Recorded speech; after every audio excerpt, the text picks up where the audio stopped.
आता बातमी रोहिणी खडसेंसंदर्भातली। रोहिणी खडसेंनी पुणे प्रकरणाची संपूर्ण माहिती शरद पवारांना दिली आहे।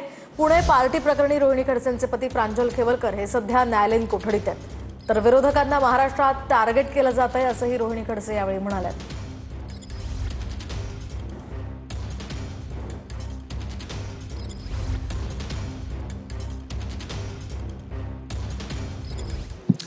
हे सगळं न्यायालयीन प्रक्रियेमधला विषय आहे।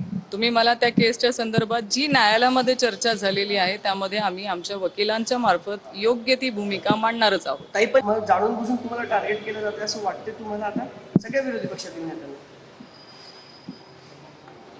असं म्हणायला जागा आहे आणि तुम्ही म्हणतायत ना, मी जे काय महाराष्ट्रातल्या प्रत्येकाचं या केसच्या संदर्भामध्ये बघते आहे तर ते प्रत्येकाला हेच वाटतंय। तुम्ही टीका करत असताना तर तुमच्याच घरामध्ये प्रकरण झाल्यानंतर टीका केली तुमच्यावर। करू द्यात ना, मग काय झालं?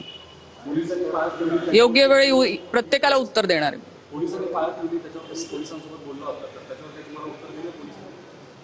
ते येऊन भेटून गेलेत। पाळत ठेवणं त्यांनी असं सांगितलंय की पाळत ठेवणं हा आमचे हेतू नव्हता। ठीक आहे, त्यांनी त्यांच्या वतीने आम्हाला भेट घेऊन ते सांगितलंय, झालं। खडसेंच्या जावायची मुंबईमध्ये चौकशी सुरू आहे, त्या प्रकरणात ते कोठडी सुद्धा आहे, काय सांगतो? ह्या संदर्भात मी एवढंच सांगेल की ह्या सगळ्या गोष्टी आता कोर्टात गेलेल्या आहे। पोलीस पण चौकशी करते, जे सत्यता आहे ते पुढे येईलच।